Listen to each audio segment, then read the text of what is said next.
Hello everyone, welcome back to our channel, or if you are new to this channel, welcome to our channel. My name is Navni Gulati and I am from team Lexus and Company here with another video. I do generally talk about various legal, social and political issues on this channel. So if you haven't watched my videos and if you haven't watched the channel, there are some really interesting and intriguing videos out there with highly qualified, educated and interesting students. Go check it out without wasting any time. So in this video, I will be talking about, in the extension of my previous video, if you haven't watched the part 1, I would request you to watch that first and then come back to this video because it is an extension to the previous video. तो हमने पिछले video में बात करी थी about the transgender bill which was passed in 2019.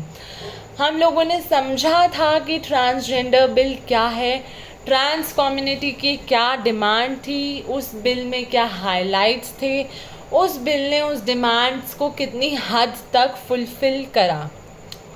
तो आज हम इस वीडियो में बात करेंगे about the demands which remained unfulfil, the things which provoked the trans community against that bill. आज इस वीडियो में हम उन चीज़ों के बारे में बात करेंगे. We will be critically analysing the transgender bill of 2019. तो ट्रांसजेंडर बिल ने ट्रांस लोगों को किस चीज़ के ऑफेंसेस और पेनल्टी से दिक्कत थी. उन्हें फोर्स्ड या बॉन्डेड लेबर की तरह काम करना पड़ता था. We have often seen the trans community are forced to work at certain places. They were denial of using public spaces. हम भी कहीं बार कहीं जगह जाते हैं तो we say that this space is only for men and women. There is no other gender identity or acceptance there for the trans people. So this hurted their sentiments. उन्हें अपने घर से निकाल देना, अपने गांव से निकाल देना, सोशल गैदरिंग्स में ना आने देना, physically, sexually, verbally, mentally, emotionally, economically, हर तरीके से उन लोगों को अब्यूज़ करा गया. तो इस बिल में they aimed to overcome all this. इस बिल में एक NCT national council for transgenders बनाने की बात की गई, जिसमें हमें union minister of social justice, minister of state for social justice, secretary and minister of social justice, इन सारे मिनिस्टर्स को अपॉइंट करा गया और भी कुछ मिनिस्टर्स को अपॉइंट करा गया. ये बिल पास हुआ तो एक नेशनल काउंसिल फॉर ट्रांसजेंडर बनना इस बिल में मेंशन्ड है इस बारे में. और इस नेशनल काउंसिल फॉर ट्रांसजेंडर के क्या फंक्शन थे. इनको सेंट्रल गवर्नमेंट को एडवाइस करना था कि क्या लॉज बनाने चाहिए, क्या इक्वालिटी है, क्या हमारे को और अपलिफ्टमेंट के लिए राइट्स प्रोवाइड करने हैं. Basically it acted as a grievance redressal body. यहाँ के ग्रीवियंसेस यहाँ तक पहुँचाना, रिड्रेस करना इस NCT का काम था, which was mentioned in the transgender bill. पर इससे क्या दिक्कतें आईं to the community, we have to discuss it in light of the bill. सबसे पहला जो इशू था हमने पिछली बार पढ़ा वॉज दैट हमारे ट्रांसजेंडर को एक आइडेंटिफिकेशन देता था. हमारे ट्रांसजेंडर को ये बिल एक आइडेंटिफिकेशन प्रोवाइड करता है. तो NCT provides an identification to the trans community which I talked will be given by the DM of the respective. तो उस आइडेंटिफिकेशन को प्रोवाइड करने के लिए the trans people have to go through a screening. तो एक screening मतलब which means that आपको स्क्रीन करा जा रहा है based on your gender. If we are female, if I am a female और if you are a mail, तो क्या हमारे को अपनी जेंडर आइडेंटिटी एक्सप्रेस करने के लिए कोई स्क्रीन करता है, या हमारे को अपनी जेंडर आइडेंटिटी एक्सप्रेस करनी है किसी को, तो do we have to go through a process. Then why trans people have to go a screening process? Basically they will be judged by their looks, their dressing sense, their behavior, and it's high time we have to overcome these things and look the community and look the world into a broader sense. तो screening committee का form होने की वजह से ID जब transgenders को approval मिलने लगा, they have to get a certification, तो वो एक गेट ओपन कर देता है. It opens a gate for humiliation and harassment to the community, but nothing else.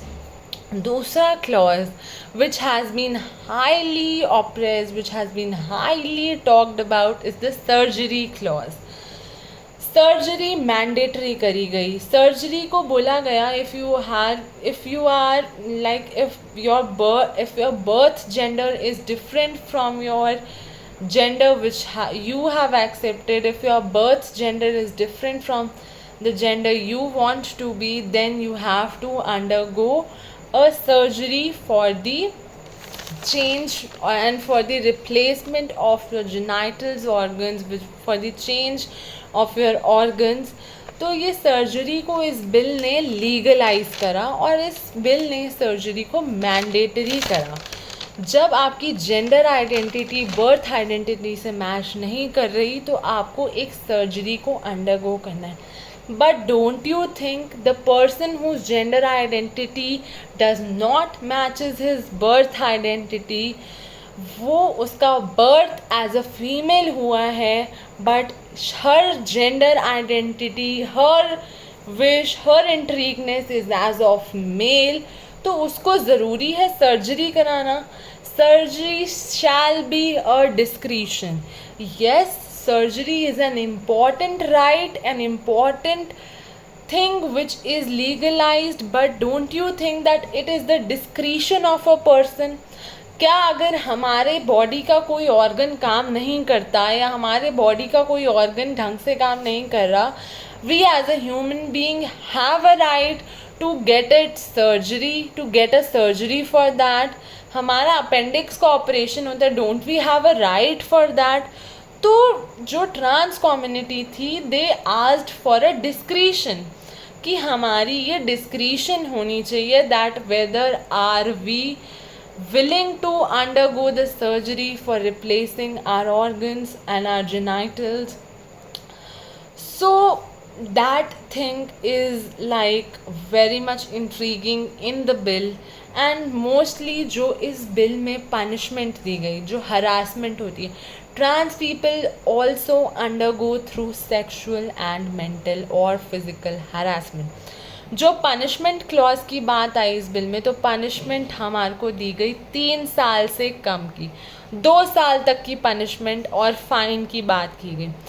जबकि हमारे आईपीसी में हमारे इंडियन सिटीजन्स को जब भी सेक्सुअली हरासमेंट की बात आती है तो that is a non bailable offence. 7 साल की पनिशमेंट दी जाती है, कभी कभी इसकी पनिशमेंट लाइफ इम्प्रिजनमेंट भी होती है.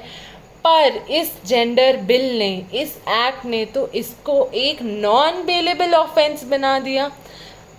क्या transgender people are not the citizens of India? We are granting them rights, but we are not granting them equality. Is it not against the fundamental rights? Is it not against the Article 14, Article 21 of our Constitution? हम right they रहे हैं, punishment हम बोल रहे हैं that harassment is an offence, पर हम punishment दे रहे हैं 2 साल की, क्योंकि 3 साल से कम कोई भी ऑफेंस नॉन बेलेबल है. हम 2 साल की पनिशमेंट दे रहे हैं for the same offence which is if it is performed against any other person of the community is an offense of a severe punishment and even life imprisonment. हम क्या transgender community को citizen नहीं मान रहे अपनी country का? तो ये जो सारी चीज़ें थी, these all things raised the voice of the community.